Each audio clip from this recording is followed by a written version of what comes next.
If you think America's two-party system is dysfunctional, then you're in the right place. Good morning and welcome to Coffee with Art. Hmm.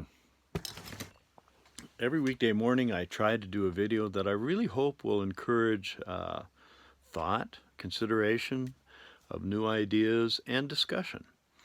And today is exceptionally exciting for me because, as we've discussed, if you've been following my other Coffee with Art segments, there's no real authorization for political parties to run our government for us. There's nothing in the Constitution. Our first presidents warned against the formation of political parties, and I believe they were correct.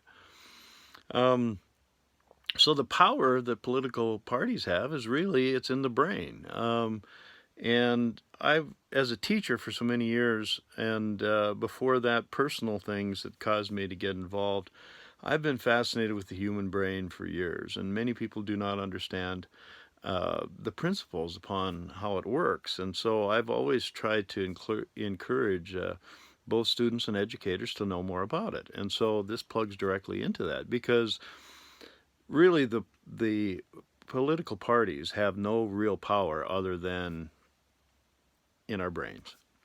And it all stems on the way the human brain works. So in my book, Political Cocaine, there's a couple of chapters in there that are dealing with the human brain, because I seriously believe that for hardcore partisans, it is a form of addiction.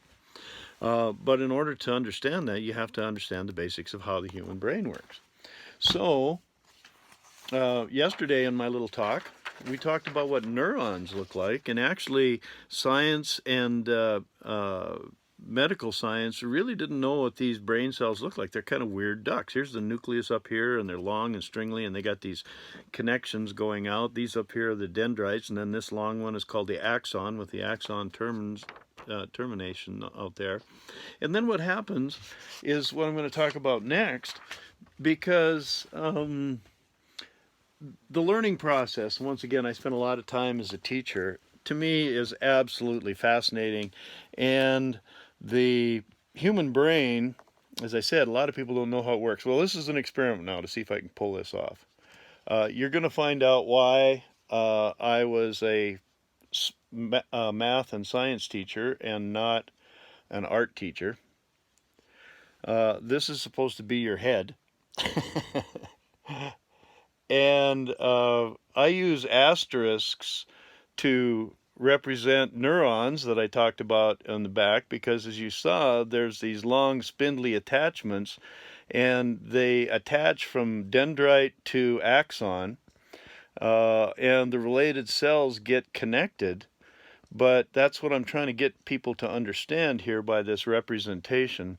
So each one of these asterisks that I'm drawing on here represents brain cells, because they have these axon terms and dendrites. And so what happens, people, is anytime you learn something, first of all, when human babies are born, they have next to the last amount of neurons connected at birth. Okay? At birth, you had approximately, there's different estimates of this, not total agreement at all, but the most common estimates are that you had 100 billion brain cells at birth, and you retain those same cells most of your life. That's a vast majority. We have found lately that brain cells do regenerate, but it's not nearly as fast as other cells in other locations. So here's what happens when your brain learns something. It does so because it views it as being important. And so the brain cells, or neurons, that have all the related activity that you've already learned about that's related, they get new connections. And that's what learning is learning is new connections between brain cells. So when you learn something, these new connections are made. Now, what happens is, there's really only two ways that your brain learns.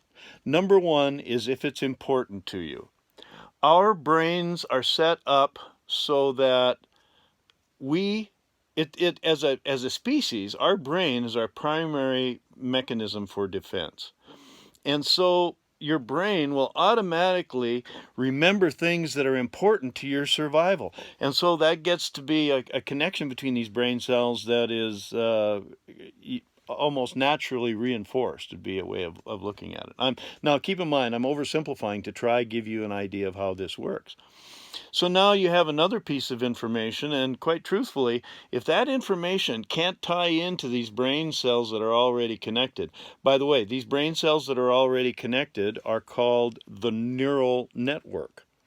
So if you are supposed to learn something and you have nothing in your neural network to attach it to, it's extremely difficult for you to learn that thing. And so that's why if you didn't like math or science, which is very common, it became very difficult for you to learn, and increasingly so because you avoided it.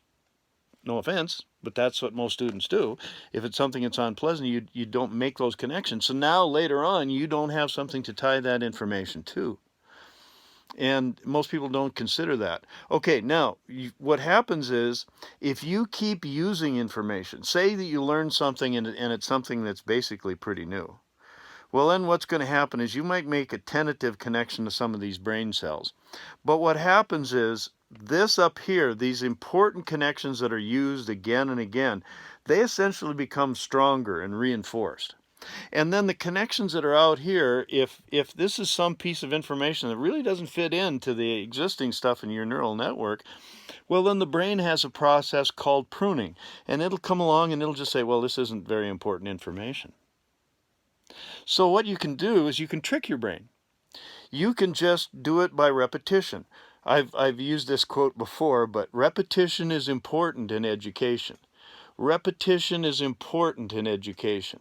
And why is that? Because if you repeat things often enough, you can trick your brain into thinking it's important. And that's what your brain remembers, is the important stuff. Isn't that credible? Does that make sense? If you think about it, that explains a lot of our behavior. It also explains a lot of the things that we both liked and didn't like when we were in school and growing up, and still today. So think about that neural network that's been created within your brain, because that is, in essence, you. All right, well, I hope I gave you some thought, and we'll go on tomorrow to talk about what happens when those brain cells are connected. So I hope you learned something today. You got something that you can discuss. As I said, I'm trying to tear down the two-party system. I think it sucks, and we can do better. But in order for that to happen, I think we need to have some discussion, and we need to discuss and learn about some things that the two-party system's never going to touch. And they're not going to touch how your brain actually learns. They're just going to make use of it on you. Think about that one. I hope you have a great day today, because every day is a gift. That's why they call it the present. So please unwrap that present carefully today and appreciate all the good stuff sent your way.